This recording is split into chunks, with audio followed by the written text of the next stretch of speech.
I don't think we're very talented, each person in the band. You know. Taking separately, I don't think we would do great solo records.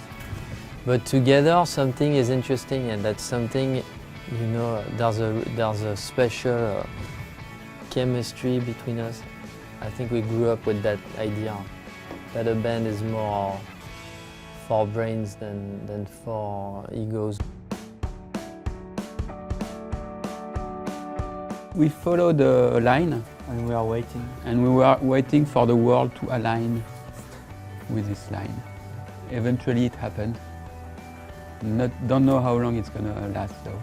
We know what we have to do, we just do it, and we hope the rest of the world will agree somehow.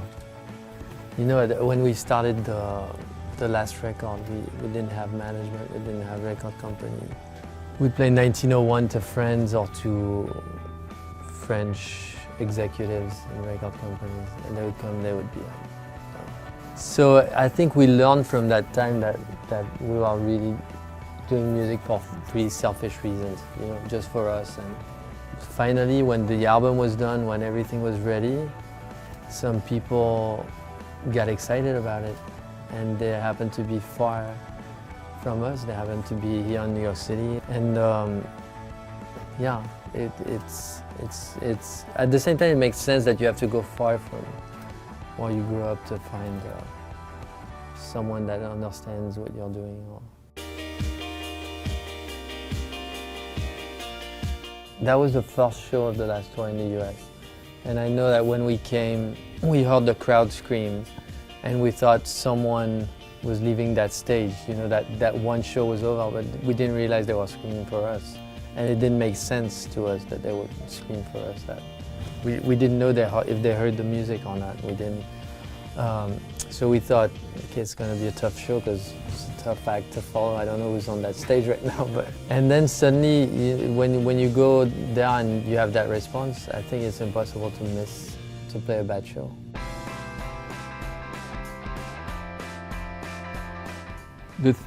When we did Wolfgang, we did it thinking it would please only a very little amount of people. Actually, we had a good surprise, so we followed the same strategy. We always have 10 songs. That's the frame, and then the rest we want to destroy all the rules we know. That's what we try to do. But we have this little. We have 2 rules, 1 instrumental, 10 songs. We wanted to have this power of things that surround you and you don't really see the poetic thing in it, but if you put it in another context, it becomes art. So we took this word which is powerful, frightening, and really not used in popular music. And we just try to make it our own.